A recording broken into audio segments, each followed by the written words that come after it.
go out there, do your research, make sure you're getting the right coverage, make sure you know what you're getting yourself into, and make sure you know exactly what you're paying for as well. And especially if you're busy running your own business or working full time, you don't want to have the issues and being as a full active investor.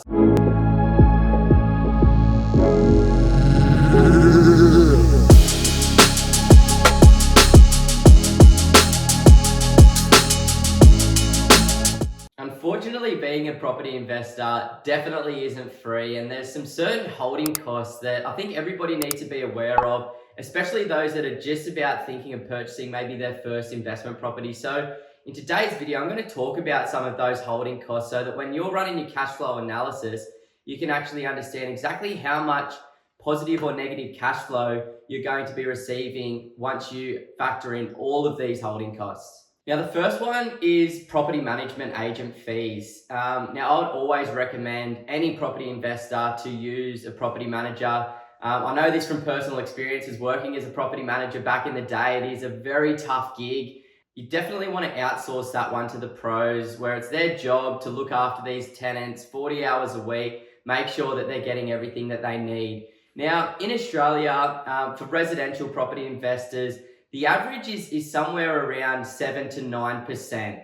So 7 to 9% of the rental income that you receive is how much those management agents will be charging you to look after the property. So personally, I think they pay their weight in gold. During COVID in 2020 last year, there was a lot of hectic issues with tenants. I personally had some tough issues, and it was really nice to know that my property manager had my back. She was looking after the property like it was her own. She was managing these tenants extremely well. And in the end, it all worked out so well. So make sure that you factor in property management fees. When you're going out there to source a property manager, shop the market, look around, ask the necessary questions. For me, I don't really like having a property manager that's managing any more than 150 properties, because then I know they might be working a little bit too much and may not have the time to look after my property well enough. So make sure you're going and asking those right questions, but factoring that in. The next one is insurance. Now, insurance is absolutely necessary, and I'm not an insurance broker, so make sure that you go out there and talk to one if you want a little bit more information. But we need to pay landlord's insurance, we need home and contents insurance to make sure that if anything goes wrong with that property, we're covered.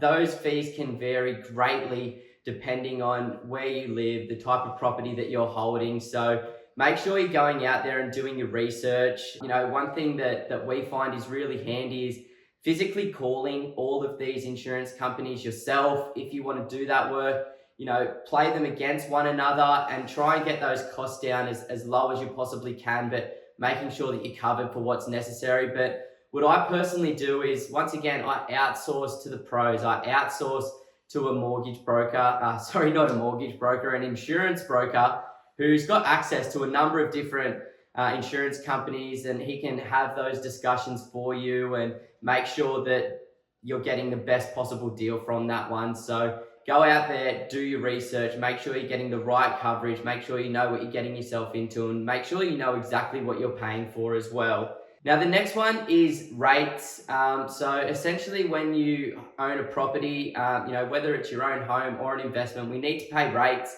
because the council obviously do certain works, collecting the bins, tidying up the street, all of these different things, that's what's covered in your rates. So depending on which state that you live in, what I just do is type into Google the area that you live in, the suburb, the council, or even the state, plus rates. And sometimes you're going to be able to access that state's actual website where you can calculate the rates and get an assumption as to how much you should be paying quarterly, half yearly, monthly, however you choose to set those rates up.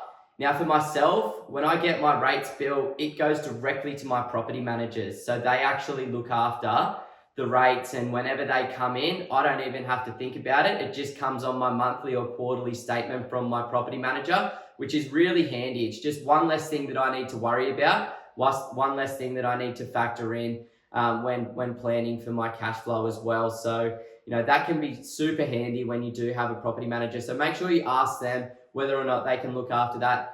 Sometimes they can do the insurance as well, if you're happy to outsource that to them, but obviously your property manager probably isn't going to do as much research as you would yourself. So that's why I do my rates myself, my insurance myself, and I get the property manager to look after the rates. Now, the next thing is maintenance. Most property investors are buying standalone houses, existing or brand new. Regardless of what you buy, even if you build a brand new home, there's going to have its issues. Especially if you're buying an older property, it's definitely going to have its issues. Hot water systems don't last forever. Stovetops and ovens don't last forever. Same as the air conditioning. So, these are the common things that, are going to break once every sort of 10, maybe 15 years. And, they can come in at an expense. There's obviously other things as well. If there's, plumbing issues that come up, or maybe you need to do an internal or external paint, maybe you need to replace the downpipes. Because you're supporting a family that can't yet afford to buy their own home, you need to make sure that they're proud to live in that home. Make sure that you're upkeeping it and you're maintaining it at a really high level, so that they continue to trust you and continue to pay your rent at that particular property. So for me, I like to keep a buffer of about $5,000 in an account for any maintenance related issues, so that if the hot water system blows or if the air conditioning unit fails, then it's not breaking the bank for me and it's not an unexpected expense. I can just go, okay, cool, well, this year I need to dip into that account. I also like to top that up by $5,000 per year as well, because some years you're not going to have anything. Other years you may only have $1,000 to $3,000, but then there may come a year where you need to replace a kitchen or replace the bathroom or do some more significant works. And if you're constantly adding a little bit of money to that account, then it's not going to become as much of an issue when those items do come up. So make sure that you've got a little bit of a buffer there, so it isn't a big slap on the wrist when you do come up with those maintenance related items. And then the last one is sort of land tax. Now, this is for those people that are holding multiple properties in a single state.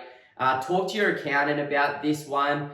It can kind of bite you on the ass when it does come around. So it can be a holding cost that you may need to associate with the property. So, there can be other little holding costs here and there, but these are the big ones. Your property management, your insurance, your rates, your maintenance, they're really the big rocks that you need to factor in.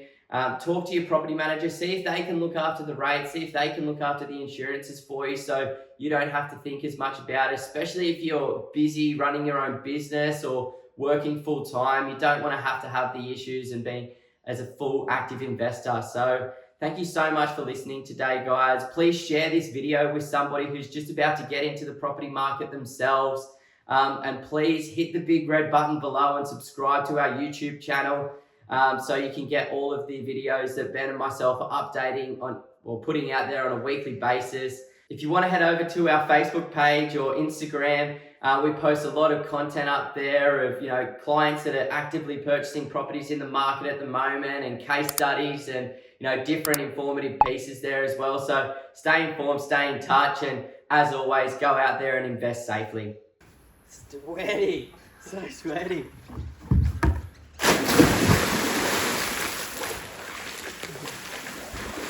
Oh, that's good.